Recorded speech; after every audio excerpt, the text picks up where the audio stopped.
വൈകുന്നേരത്തെ ചായക്ക് കഴിക്കാനൊന്നുമില്ലെങ്കിൽ ഇതൊന്നും ഉണ്ടാക്കി കഴിച്ചു നോക്കൂ. ഇതുണ്ടാക്കാൻ കൂടുതൽ പണിയൊന്നുമില്ല, പെട്ടെന്നുണ്ടാക്കാൻ പറ്റും.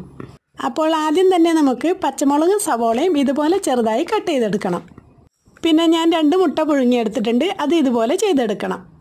2 മുട്ട ഇതുപോലെ ചെയ്തെടുത്തതിന് ശേഷം അതിനോടൊപ്പം തന്നെ 1 കഷ്ണം ഇഞ്ചിയും ഇങ്ങനെ ആക്കിയെടുക്കുക. ഇനി ഇതിലോട്ട് നമുക്ക് 2 സ്പൂൺ കോൺഫ്ലവർ പൊടി ഇട്ട് കൊടുക്കാം.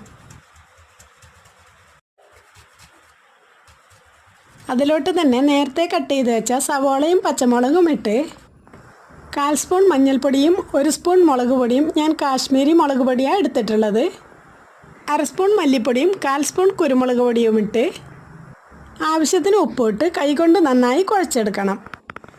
ഇതിലോട്ട് തന്നെ കുറച്ച് മല്ലിച്ചപ്പും ഇട്ട് കൊടുക്കുന്നുണ്ട്. ഇനി അത് കുഴക്കേണ്ടതാണ്. കുഴക്കുമ്പോൾ കൈകൊണ്ട് ചെറുതായി കുഴച്ചെടുത്താൽ മതി, അല്ലെങ്കിൽ മുട്ട പൊടിഞ്ഞു പോകും. എല്ലാം നല്ല രീതിയിൽ മിക്സ് ആയതിന് ശേഷം ഓരോ ബോൾസുകളാക്കി മാറ്റി വെക്കുക.